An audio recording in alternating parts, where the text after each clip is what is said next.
주의 재림을 준비하라고 하는 그런 교훈이 오늘 본문 말씀입니다.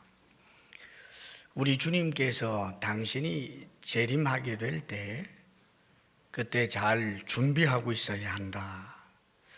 이것을 아주 성경 곳곳에 강조하십니다. 예수를 믿는 우리들이 주님께서 재림하실 때 그 재림을 맞이할 준비가 전혀 되어 있지 않을 때는 우리의 믿음이 다 헛것이 되어버리고 말기 때문입니다. 성경에는 주의 재림에 관한 말씀들이 참 많이 있습니다, 여러분. 우리 예수님께서 당신 스스로가 다시 오신다라고 하는 말씀을 아주 강력하게 이야기하시는데 심지어는 이런 내용까지 있어요. 예수님이 체포되셨죠. 그래서 산헤드린 공회가 갑자기 이제 열린 겁니다. 그 제사장들과 공회원들이 가득히 있는 그 자리에서 산헤드린 공회원의 그 의장 되는 그 공회 의장이 대제사장인데 주님에게 이렇게 물어요. 하나님에게 맹세하고 너 말해라. 네가 하나님의 아들 그리스도냐? 네가 말하였다. 잘했다. 네 말이 맞다. 우리 주님의 대답입니다. 그러면서 하시는 말씀이 이후에 인자가 권능의 우편에 앉아 있는 것과, 권능은 하나님을 말하는 표현이에요.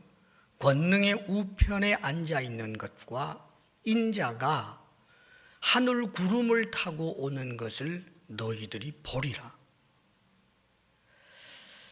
자, 이 말씀은 그게 사실이든지 정신병자가 하는 말이든지 둘 가운데 하나예요. 여러분, 예수님을 4대 성인이라고 하면서 주님이 하신 말씀을 믿지 않는 게 얼마나 우스운 이야기예요. 거짓말쟁이를 왜 믿느냐고요. 거짓말이 아니라는 뜻입니다, 여러분.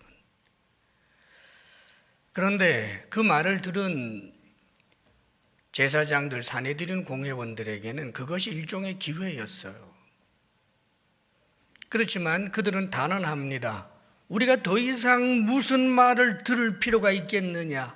하나님을 모독하는 신성 모독의 죄에 속하는도다 하면서 자신의 옷을 쫙 찢어버립니다. 나중에 그가 하나님 앞에서 그렇게 찢겨져 버릴 것입니다, 여러분. 사랑하는 여러분, 주님께서 재림하십니다. 주님이 얼마나 여러 번 그런 약속의 말씀을 하셨는지 몰라요.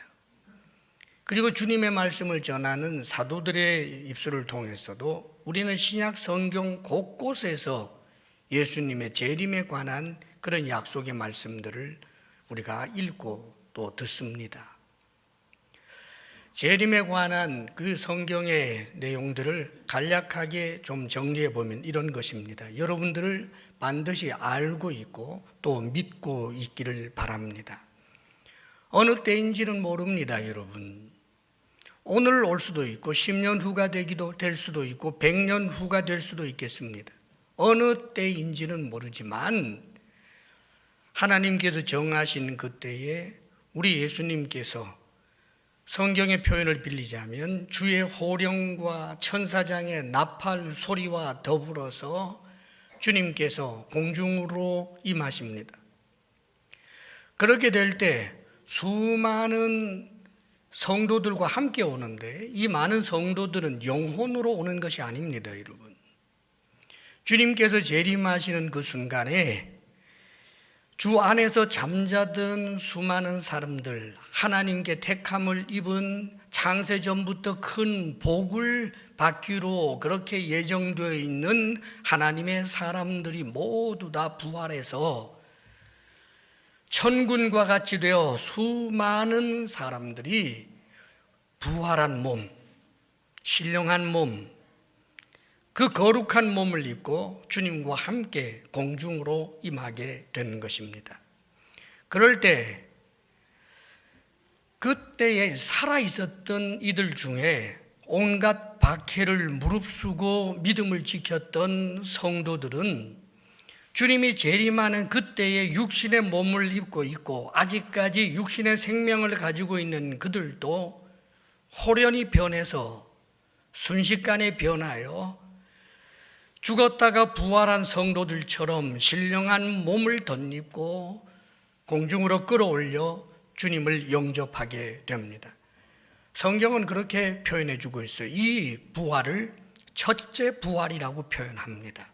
이 첫째 부활에 참여하는 사람들, 다시 말하면 신령한 몸으로 부활하게 되는 사람들, 예수 그리스도의 재림 때 예수님과 함께 할 수 있는 이 사람들, 복 있는 사람들입니다.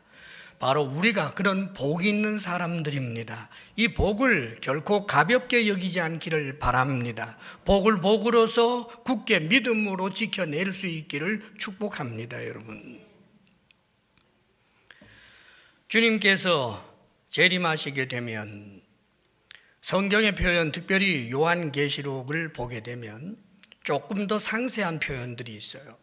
주님이 재림하실 때 이 땅은 말하자면 적그리스도의 세력이 판을 치는 그런 세상으로 믿는 사람들은 엄청나게 고통을 겪고 있지요. 그런데 사실은 여러분, 이런 적그리스도 세력과 같은 것은 현재도 그들의 지역에 따라서는 그런 모습들이 있어요, 여러분.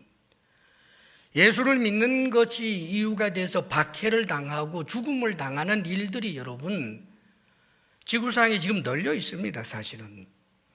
자, 그런데 아마 그때는 더 극심해질 것이라고 내다보는데, 그때 우리 주님께서 오셔서 소위 적그리스도라고 하는 일을 붙잡으시고, 그리고 거짓 선지자, 여러 가지 기사와 표적까지 일으켰던 거짓 선지자를 함께 산채로 불구덩이, 지옥 불구덩이 던져 넣어버리고, 그리고는 그것을 배후에서 조종하던 사탄을, 천사를 시켜 결박한 다음에 그리고는 무저갱에 가두어 버립니다. 그리고는 천년을 그 사탄을 가두어 놓게 되는데, 그동안은 천년 왕국이라고 하는 그런 아주 신비하고 놀라운 왕국이 세워집니다. 천년 왕국이 지나고 나면 놀랍게도 성경에는 이 사탄을 다시 풀어 놓아준다고 표현되어 있습니다. 잠시 풀어 놓아주는데 놀랍게도 다시 이 사탄을 추종하는 엄청나게 많은 무리들이 일어나요.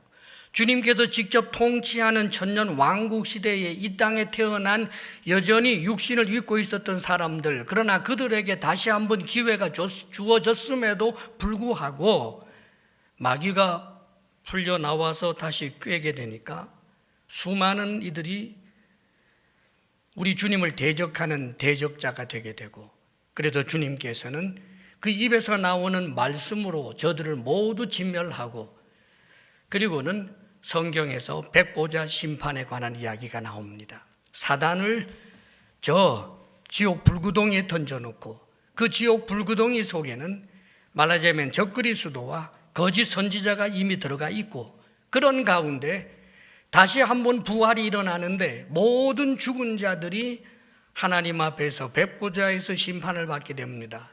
이 부활은 심판을 받기 위한 부활이기 때문에 첫 번째 부활과 달라요. 얼마나 불행한 부활인지 모릅니다, 여러분. 부활이라고 할 것도 없어요. 죽은 자가 살았을 뿐입니다. 살아서 움직이는데, 만져질 수도 있는데, 눈으로 볼 수도 있는데, 귀로도 들을 수도 있는데, 감촉도 있는데, 그 모든 듣고 보고 느끼는 것을 가지고 지옥 불못에 던져지는 존재, 이것이 심판입니다, 여러분.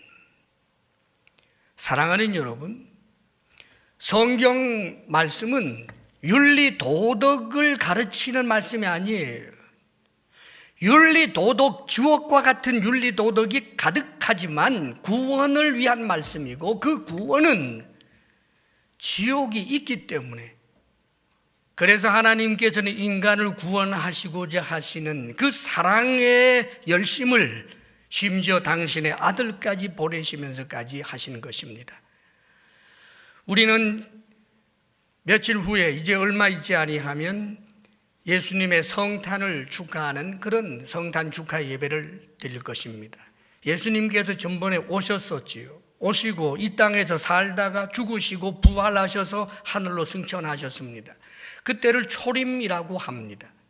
다시 오실 때가 재림인데, 다시 오실 때에는 어느 베들레헴에서 아무도 모르게 태어나는 그런 모습으로 오시지 않습니다. 온 천지가 알도록, 모든 사람들이 알도록, 번개가 번쩍하면 이 산에서도 볼 수 있고 저 산에서도 볼 수 있는 것처럼 하늘 이편에서 저편까지 모든 일들이 알 수 있도록 그런 모습으로 우리 주님은 재림하게 될 것입니다. 그런데 사랑하는 여러분, 이 재림을 말씀하시면서 나중에 재림할 것이니까 너희들 격려받아라, 위로받아라, 이 말씀으로 끝나지 않습니다.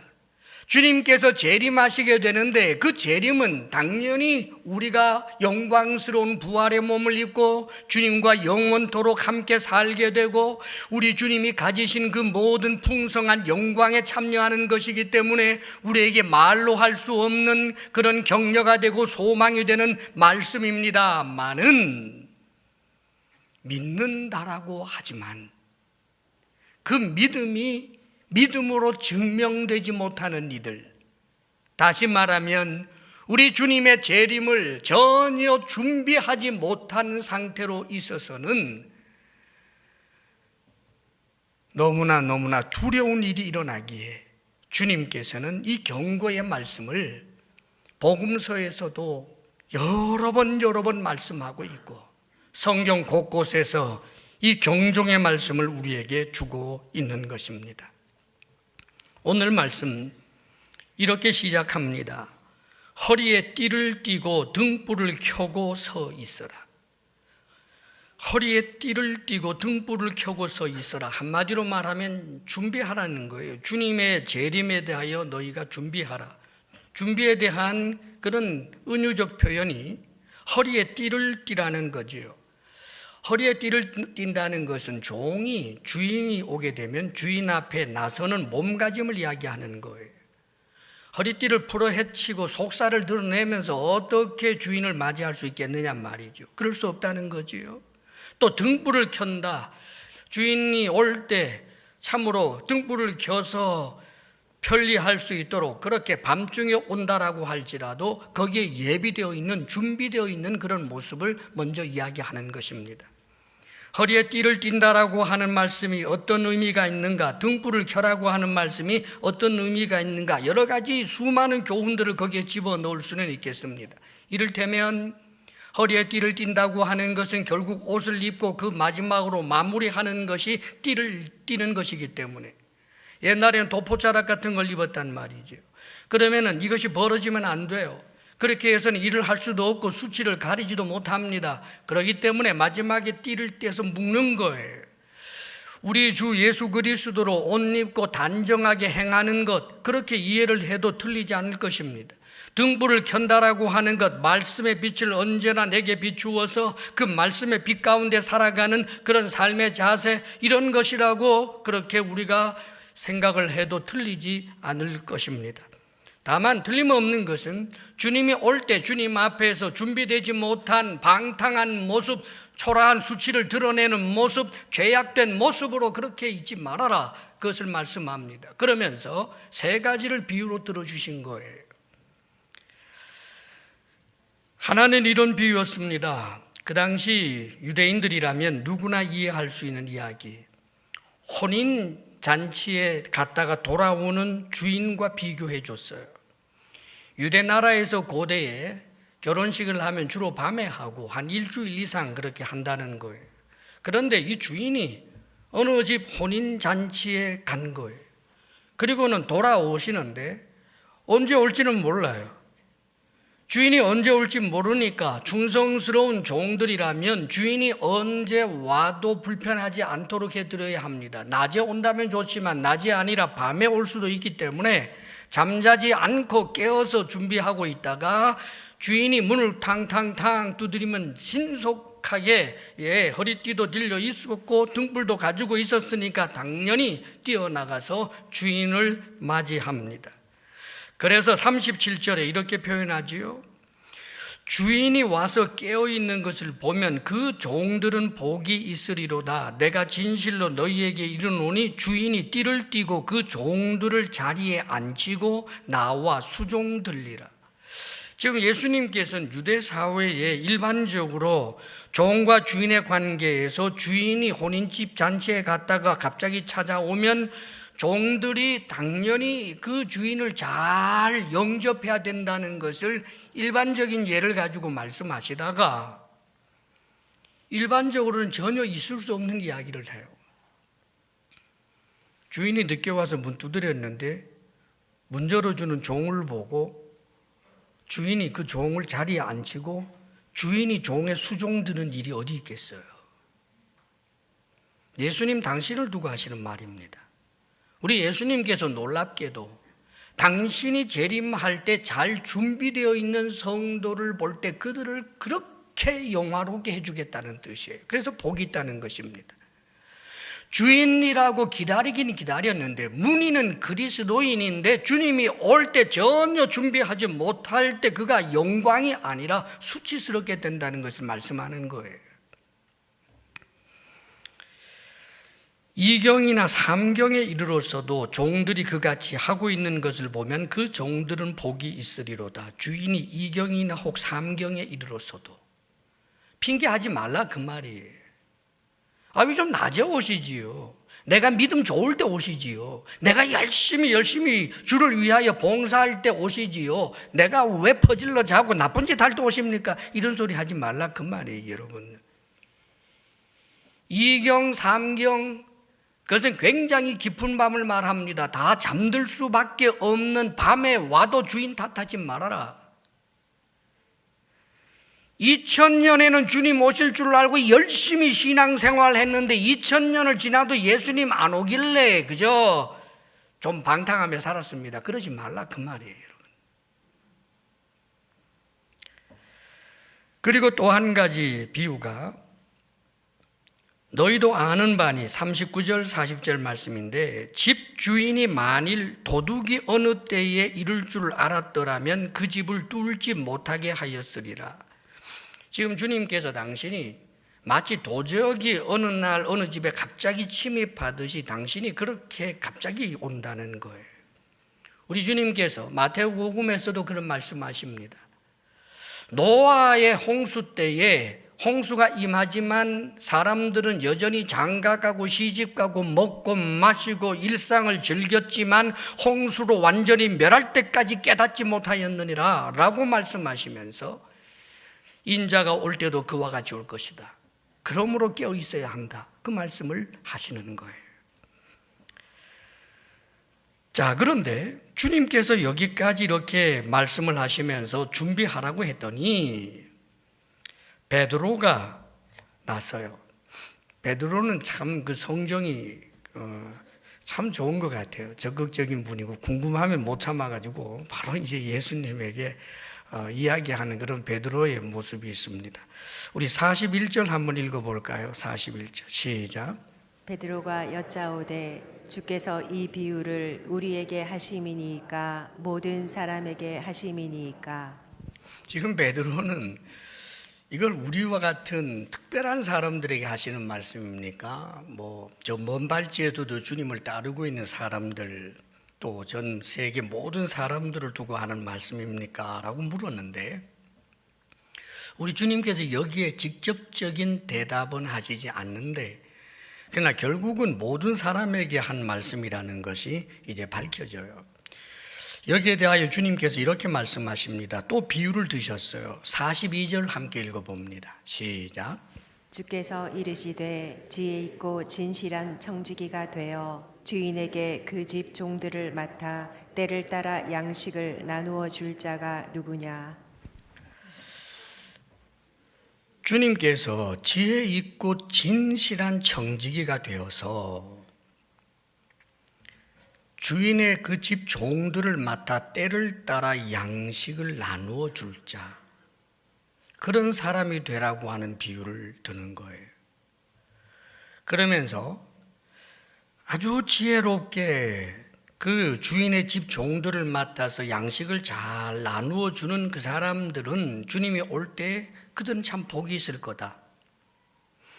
그러나 악한 종이 되어서 방탕하고 남녀 종들을 때리고 먹고 마시고 그렇게 되면 그는 많이 맞을 것이다. 이런 표현을 하십니다. 자, 주님 맞이할 준비를 하라고 하는 것이 무엇인지를 가르쳐 주는 거예요. 우리가 예수 믿는 사람인 우리들이 예수님의 재림을 준비한다는 게 뭘까? 그리고 예수님의 재림과 똑같이 나에게 미치는 것이 있는데 그게 죽음이에요. 주님이 재림함으로 내가 주님을 만날 수도 있고 내가 죽음으로 주님 앞으로 갈 수도 있는 거예요.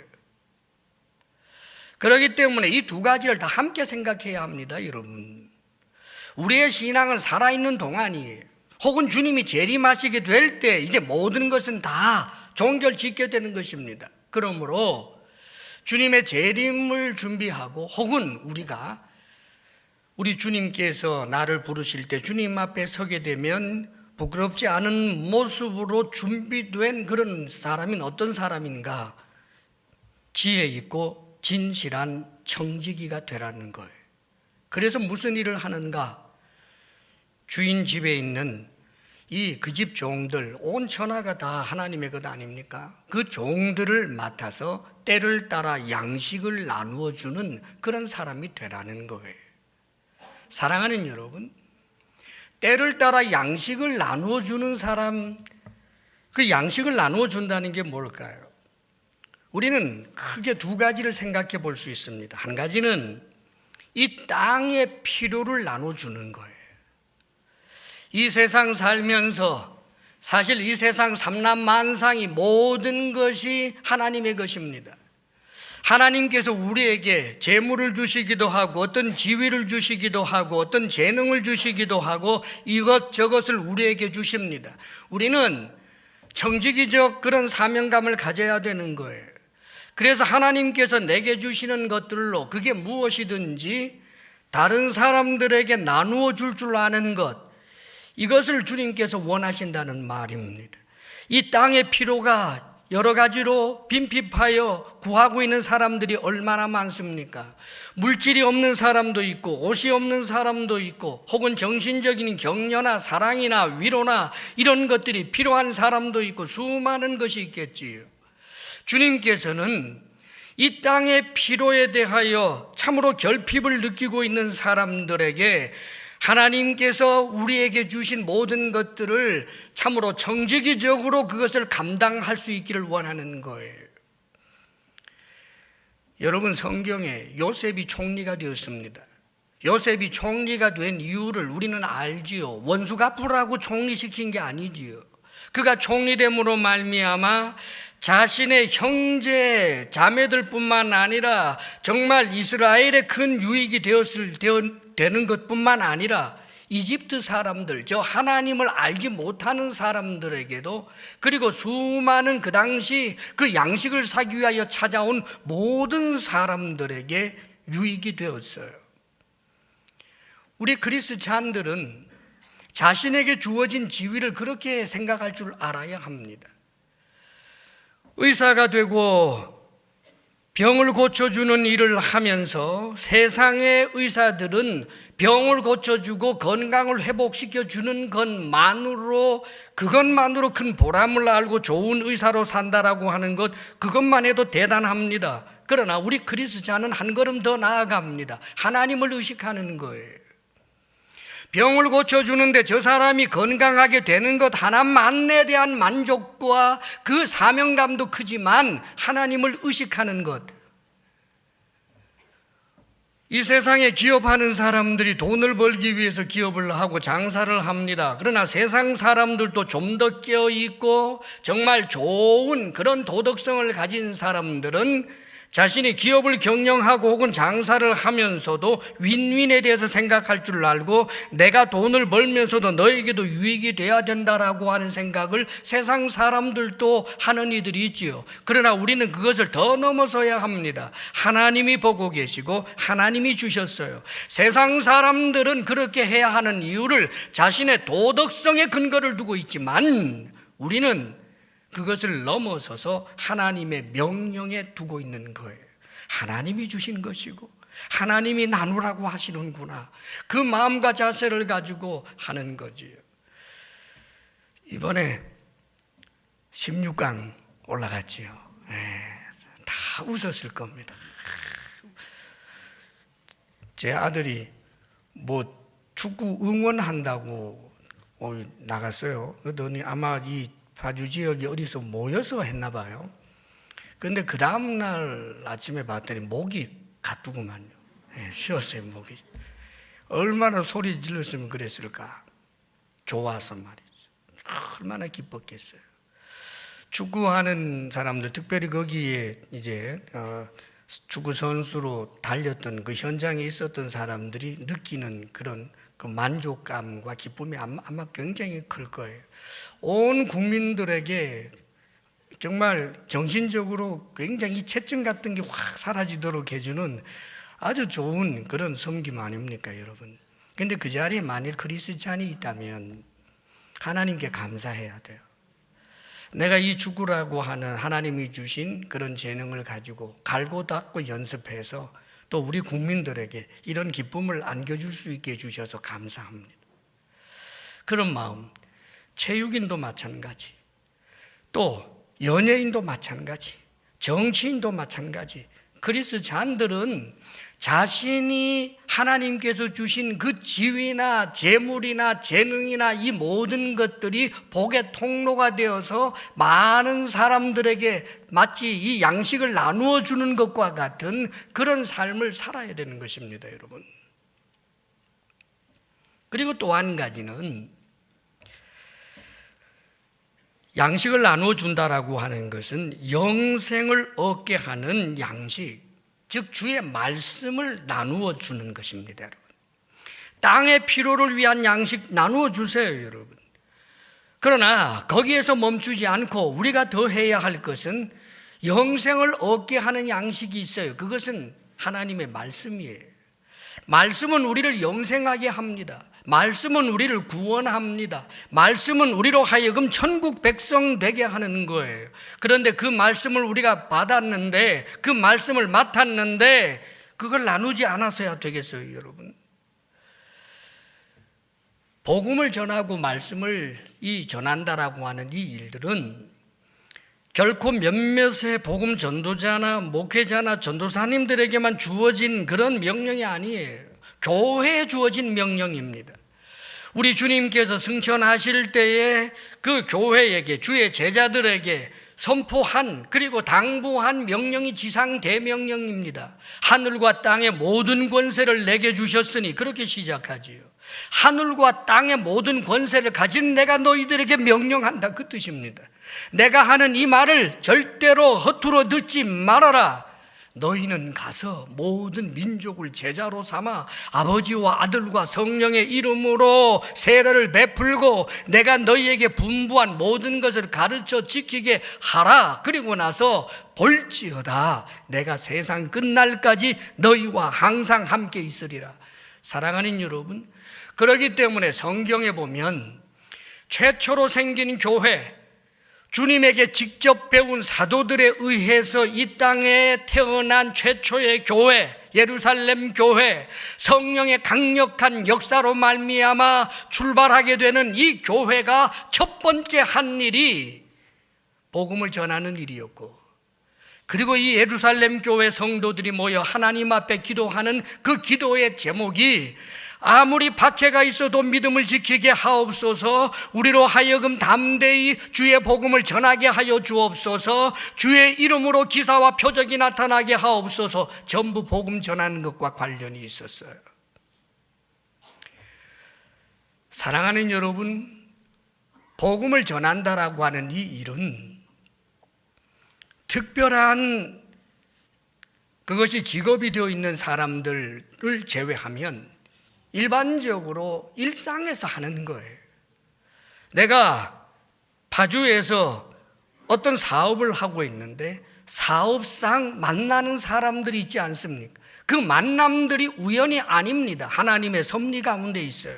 내가 예수 믿는다라고 하는 것을 드러내고 예수 믿으니까 행복하다는 이야기도 하고 툭툭 박사장님 나와 함께 교회 한번 갔으면 좋겠어요. 아이고 혼자 다니세요. 그래도 또 너털누수 묻고 다음에 또 봤는데 아직도 마음 바뀌지 않았어요. 사랑하는 여러분, 이게 전도예요. 누군가를 정하여 놓고 여러분들이 하나님 앞에 기도하는 것, 내가 복되게 해 주십시오, 내가 잘되게 해 주십시오 하기 이전에 누구 한 사람을 지명하며 하나님 저 사람 예수 믿게 해 주세요, 그렇게 기도하고 저 사람의 마음을 얻기 위하여 차라도 대접하고 저 사람 마음을 얻기 위하여 좋은 날 양말이라도 하나 사서 선물하고, 그 모든 수고와 노력이 말씀의 양식을 나누어 주는 아름다운 수고요 땀방울인 것입니다. 여러분, 사랑하는 여러분, 그런 일들을 하며 살라는 거예요. 또 성도 간에 안 믿는 사람을 믿게 할 뿐만 아니라 성도 간에도 양식을 나누어 주는 것입니다. 말씀의 양식이에요. 땅의 피로도 나누어 주고 말씀도 나누어 줍니다. 셀 모임에 모여서 뭘 하는 거예요? 말씀을 나누는 거예요. 하나님은 사랑이십니다. 우리의 삶 가운데서 하나님이 이렇게 도와주셨어요. 간증도 나누고 성경 말씀을 근거로 한 말씀도 나누고 함께 기도의 자리에 나아가고, 그렇게 해서 서로 양식, 영생을 얻게 하는 말씀을 나누면서 그렇게 사역을 하는 것입니다. 사랑하는 여러분, 모든 그리스찬들은 사역자인데 안 믿는 사람을 믿게 하고 믿는 사람을 더 잘 믿게 하는 사역자들입니다. 그 외에 다른 것은 없어요. 여러분, 어느 누가 있어서 예수 믿는 사람을 못 믿게 만듭니까? 어느 누가 있어서 예수 믿는 사람을 더 잘 못 믿게 만듭니까? 어느 누가 있어서 안 믿는 사람을 믿지 못하도록 막아섭니까? 그는 그리스찬일 수가 없는 거예요. 그렇기 때문에 오늘 성경은 절대 그래서 안 될 사람을 이야기하고 있습니다. 문의는 그리스찬이에요. 그런데 어떤 짓을 했느냐 하면 여기 오늘 성경에 보면 이렇게 말씀해 주고 있습니다. 만일이라고 시작이 되는데 45절 말씀 우리 함께 45절 46절입니다. 시작. 만일 그 종이 마음에 생각하기를 주인이 더디 오리라 하여 남녀 종들을 때리며 먹고 마시고 취하게 되면 생각하지 않은 날 알지 못하는 시각에 그 종의 주인이 이르러 엄히 때리고 신실하지 아니한 자의 받는 벌에 처하리니. 만일 이 악한 종이에요. 주인이 더디 오리라 생각합니다. 이게 어리석음입니다. 지혜가 아니고 어리석음. 우리는 이 어리석음에 빠질 때가 많아요. 충성을 항상 뒤로 미루죠. 뒤로 미뤄요. 내일. 그래서 죽을 때까지 내일부터 열심히 내리라. 내일부터 내 2주에 짓지 아니하리라. 지금 오늘까지만 그래고 내일부터는 내가 요거 딱 끊으리라. 그게 내일 하면서 평생 간다 그 말이 어리석음이에요. 주님이 갑자기 들이닥치면 어떡할래요? 지금 내가 콱 죽어버리면 어떡하겠느냐 그 말입니다. 못된 짓 하다가 나중에 죽기 전에 회개하겠다. 자기 시나리오지. 그것도 하나님의 은혜가 주어질 때나 가능한 것이지 어느 누구도 장담 못하는 거예요. 더디 오리라. 내가 언제 죽을지 그걸 어떻게 알아요? 주님이 언제 오실지 어떻게 아느냐 그 말입니다. 어리석은 자가 되어서는 안 됩니다. 어리석은 자가 하는 행동은 이거예요. 더디 오리라 그러면서 열심히 일하는 사람이 있겠어요? 그게 아니라 더디 오리라 하면서 역시 방탕합니다. 남녀 종들을 때리고 먹고 마시고 취하고 말이죠. 남을 괴롭히는 일하고 자기 자신에 대해서는 끊임없이 방탕하고 옆에 있는 사람은 괴롭힙니다. 크리스찬이 되어서 직장 상사인데 자기가 상사라고 하는 이름으로 부하 직원을 자신이 크리스찬임에도 불구하고 지속적으로 괴롭히고 억압하고 짓밟고 크리스찬이라고 하기 민망해요. 사랑하는 여러분, 사업을 하면서도 크리스찬이라고 하면서 온갖 좋지 못한 일들을 그냥 한다, 접대한다고 하면서 못된 짓을 끊임없이 지속한다. 위험합니다. 같이 신앙생활하는 같은 크리스찬인데 같은 크리스찬이면서 진영 논리에 빠지고 원수로 맞서 세워놓고 지속적으로 괴롭히고 또 괴롭히고 마음속에 악독함을 품고 있다. 사랑하는 여러분, 굉장히 위험합니다. 여기에 대하여 우리 주님께서는 엄중하게 하시는 말씀이 엄히 때리고 신실하지 아니하는 자의 벌에 처하리니, 이 벌은 지옥이에요. 우리 주님께서 염소와 양의 비유에도 그 말씀을 해주시지 않습니까, 여러분? 많은 이들이 주님께서 왔을 때, 주님을 만나게 되었을 때 내가 선지자 노릇했습니다, 내가 주의 이름으로 귀신도 쫓아냈습니다, 그랬는데 불법을 행하는 자들아 너하고 나하고는 상관이 없다라고 말한다는 말씀도 있다는 말이에요. 그러므로 사랑하는 여러분, 기억하십시오. 주님 앞에서 주님이 재림하시고 혹은 내가 죽는 그때에 우리가 준비되어 있지 못할 때, 늘 깨어 있지 못할 때 우리에게 일어날 일들이 우리가 생각하는 것보다 훨씬 더 끔찍하다라고 하는 것을 말씀해 주고 있습니다. 그래서 47절 48절에 베드로에 대한 대답도 되는 말씀인데 이렇게 말씀하시죠. 47, 48 함께 읽어요. 시작. 주인의 뜻을 알고도 준비하지 아니하고 그 뜻대로 행하지 아니한 종은 많이 맞을 것이요 알지 못하고 맞을 일을 행한 종은 적게 맞으리라. 무릇 많이 받은 자에게는 많이 요구할 것이요 많이 맡은 자에게는 많이 달라 할 것이니라. 주인의 뜻을 알고도 우리는 주인의 뜻을 알아요. 사랑하라 하시잖아요. 사랑 약하지만 그래도 사랑하려고 하고, 사랑하지 못하는 나 자신을 보고 울어야지 대놓고 미워하고 대놓고 원수 삼고, 우리는 그럴 수 없어요, 여러분. 사랑하는 여러분, 주의 뜻을 알고도 나는 절대로 용서 못해요. 있을 수 없어요. 주의 뜻을 알고도 나는 절대로 나눌 수 없어요. 그럴 수 없단 말입니다. 말씀이 나에게 꽂혀올 때, 말씀이 내게 들려올 때, 성경이 내게 말할 때 옥깃을 여미며 그 말씀에 순종하고자 하는 그런 거룩한 노력이, 그것 때문에 눈에 눈물이 나야 된다는 말이에요. 예수님을 믿음으로 구원 얻는 것 맞습니다, 여러분. 행함으로 구원 얻는 것 아니에요. 그런데 예수를 믿음으로 구원 얻는다는 것을, 예수를 믿는다라고 하는 것을 부적처럼 생각하지 말라고요. 나 예수 믿어 이 한마디가 부적처럼 내 이마에 탁 붙어서 내가 무슨 짓을 해도 괜찮은 그런 게 아니에요. 예수님을 믿는다는 것은 그분의 주되심을 믿고 그분이 살아서 지금 나와 함께 하심을 믿고 그분과 인격적 관계 속에 있는 것입니다. 그런데도 내 죄성 때문에 죄를 지을 때가 있지요.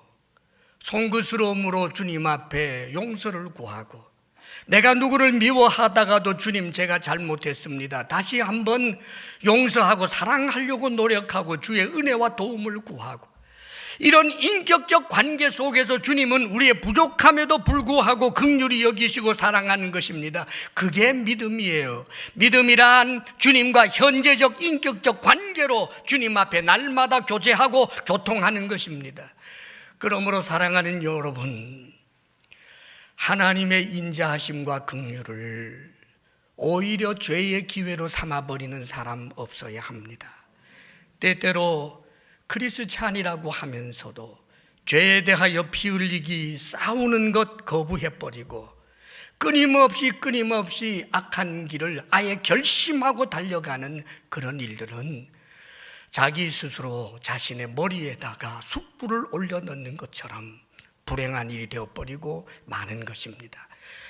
주의 뜻을 모르는 사람들, 세상 사람들, 주의 뜻을 몰랐다고 해도, 하나님 몰랐다고 해도, 하나님 몰라서 방탕하고, 하나님 몰라서 직장에서 자기 부하들을 괴롭히고 뭐 여러 가지로 못된 짓을 한 것에 대해서, 그렇다면 그들은 면죄부를 주느냐? 아니에요.